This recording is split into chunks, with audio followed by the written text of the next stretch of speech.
ரமணர் தன்னுடைய உபதேசங்களை சாதாரணமாகவோ வேடிக்கையாகவோ அல்லது சமாதானப்படுத்துவதின் மூலமோ கூறுவது வழக்கம்.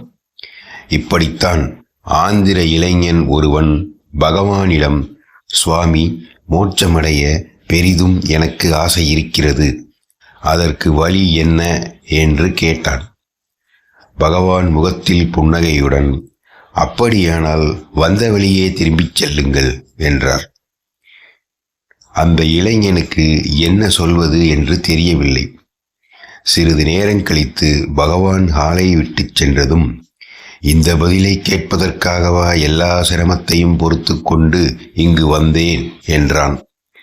அதற்கு அங்கிருந்தவர்களில் ஒருவர், இல்லை, பகவான் கூறியது வெறும் வேடிக்கை அல்ல, உங்களுடைய கேள்விக்கு அது மிகச்சரியான பதில். நீங்கள் வந்த வழியே செல்லுங்கள் என்பதின் அர்த்தம், நான் என்று எங்கு தோன்றுகிறதோ அதை பிடித்து கொண்டு அதை விசாரிக்க வேண்டும், அதன் மூலம் மோட்சம் அடையலாம் என்று விளக்கி அந்த இளைஞனிடம் நான் யார் என்ற புத்தகத்தை கொடுத்து அனுப்பினார்.